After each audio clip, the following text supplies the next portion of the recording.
हाय champs, मैं आपका दोस्त ये सुनील आप सबके सामने आ गया हूं अपनी एक स्ट्रैटेजी लेकर जो कि एम्ड है फॉर जनवरी 25 एग्जाम्स। तो बेटा मैं ये स्ट्रैटेजी आपके साथ डिस्कस करूंगा बोथ ग्रुप्स के हिसाब से। आप चाहें अगर इन केस आप सिंगल ग्रुप दे रहे हैं तो आप उसे सिंगल ग्रुप में कन्वर्ट कर सकते हैं।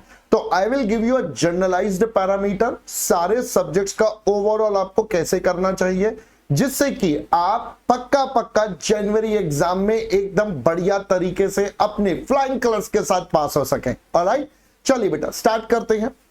देखो बेटा मैं करता हूं रिवर्स कैलकुलेशन। रिवर्स कैलकुलेशन बोले तो मैंने आपके लिए कुछ कैलकुलेशन करी है।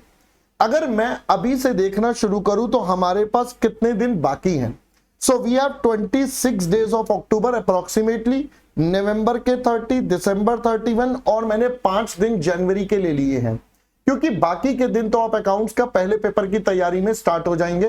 तो मैंने फिलहाल अभी जनवरी के बेटा 5 डेज आपके साथ कंसीडर कर ली हैं। सो अब उसमें से बेटा मैंने 8 दिन अपने प्रोविजन के लिए रख दी हैं। सर प्रोविजन बोले तो बेटा कभी कभी हमारा मन नहीं करेगा, कभी बर्थडे, कभी कुछ। So I have considered 8 days as a provision कि कल को अगर हमारी तैयारी में कुछ आगे पीछे होता है so we can use these days और these gets wasted for regeneration, है ना। अपने आप को वापस से इकट्ठा करने में, मोटिवेट करने में कई बार समय बर्बाद हो सकता है।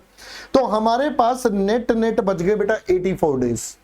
अब देखो मैं ये मानता हूं बेटा आपको एग्जाम में जाने से पहले मिनिमम एक बार तो मॉक टेस्ट जरूर देना चाहिए।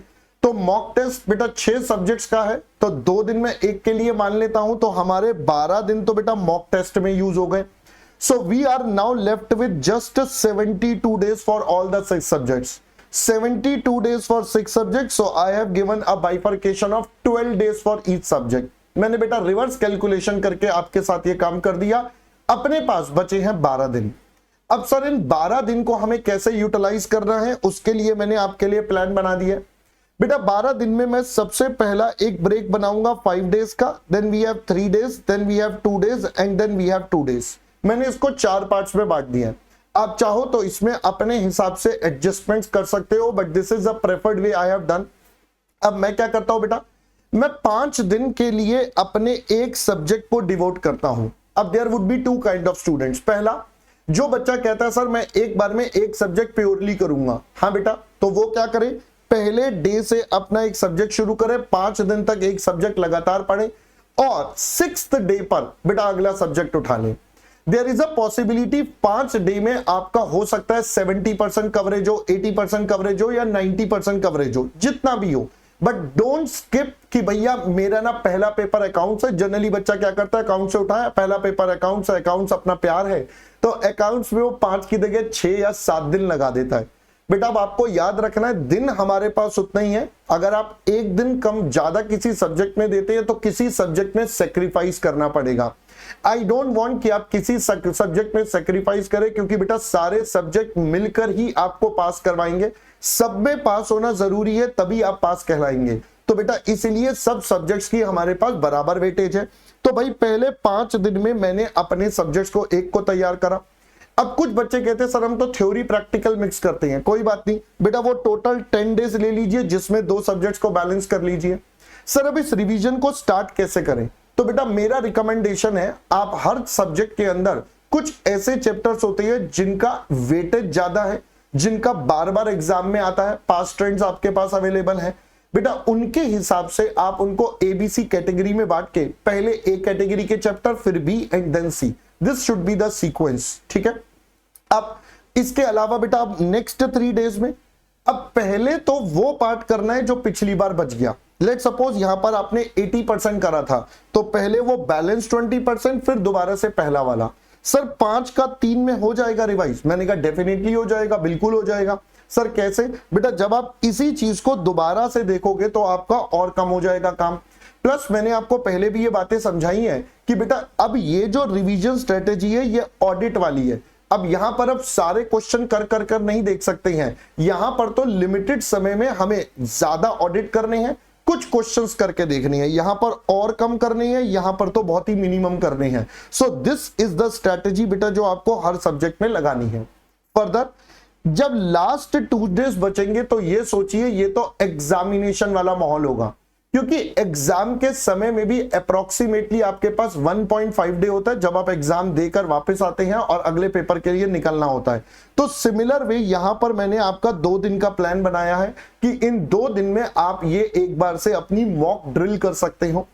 मैंने एक 2 दिन का और बनाया है, अगर आप चाहें, आपको लगता है कि सब कुछ अच्छा चल रहा है तो इस दौरान भी आप एक मॉक टेस्ट की सीरीज और कर सकते हो। तो एक मॉक टेस्ट के लिए तो हमने पहले ही 12 दिन निकाल दिए, आप चाहो तो एक और मॉक टेस्ट ट्राई कर सकते हो डिपेंडिंग अपॉन आपने अभी तक कितनी रिवीजन करी है, कितनी पढ़ाई चल रही है, क्या चल रही है। So this is I have written as an optional. आप चाहो तो इसको दे दो, अगर आपको लगता है रिवीजन के लिए समय चाहिए तो रिवीजन के लिए दीजिए। एक मॉक टेस्ट सीरीज के लिए हमने पहले से टाइम आपके लिए अलग कर दिया है। सो 12 दिन हमारे पहले से अलग है, वो तो मैंडेटरी है देना। तो दिस शुड बी द बेटा स्ट्रेटेजी जो आपको आपके लिए प्लान करनी चाहिए। मैंने पूरी डिटेल में आपको एक ओवरऑल स्ट्रेटेजी बता दी। सिंगल ग्रुप वाले इसको अपने हिसाब से मॉडिफाई कर सकते हैं, नो दिक्कत इन दैट।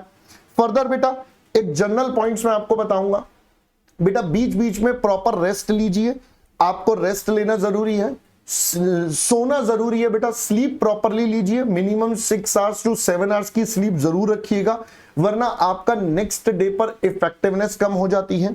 हेल्दी खाना खाइए, don't eat outside food, I would prefer for the next few months. अपने ऊपर कंट्रोल करिए, आपकी हेल्थ भी बेटर रहेगी क्योंकि आप घर पर बैठ कर पढ़ रहे हैं तो अच्छा रहेगा। थोड़ा सा एक्सरसाइज वगैरह कर लीजिए, बीच में समय मिले तो आधा घंटा भी करेंगे तो चलेगा। बेटा पैनिक मत करिए, ये सारी चीजें अपने आप चल जाएंगी। आप प्लीज इसको अपनी हेल्थ पर मत लीजिए, आपकी health is the most important element. So don't create a situation जहां आपकी हेल्थ पर प्रॉब्लम्स आ जाए। So don't create that. Avoid negativity, please avoid negative people. अगर आपको कोई लगता है यार इससे मुझे प्रॉब्लम होती है या इससे बात करके मुझे ना बड़ी परेशानी होती है, सो avoid them, just avoid them. और जब दोस्तों से बात भी करो तो प्लीज मेक श्योर आप कोई भी पढ़ाई रिलेटेड बात ना करें, क्योंकि अगर दूसरे ने बोल दिया यार मेरा तो ये हो गया और आपका वो नहीं हुआ होगा पढ़ाई में, तो आपको लगेगा यार मैं बहुत पीछे चल रहा हूं, पैनिक मोड आ जाएगा, फिर उस केस में जो पढ़ाई होनी थी वो भी गड़बड़ा जाएगी। सो avoid talking on studies related part two any of your fellow student. हाँ, अगर कोई अच्छे वे में बात करना चाहता है, पॉजिटिविटी में, आपको पता है कि यार इससे मेरे को फायदा मिलेगा, मेरे को पॉजिटिविटी मिलती है, सो डेफिनेटली गो अहेड। बेटा दूसरा, मिनिमाइज कर लीजिए या प्रेफर करिए अवॉइड करना सोशल मीडिया।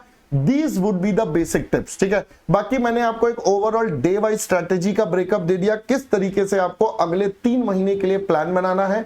अब प्लान तो सारे बन जाते हैं, execution is the most important part. So make sure you execute your plans very well, और जहां जहां जरूरत हो वहां पर अपने रेमेडियल स्टेप्स ले लीजिए। एसएम में तो पढ़ाई था, हाँ सर बिल्कुल पढ़ा था, ठीक है sir. That's all, wishing you all the best बेटा।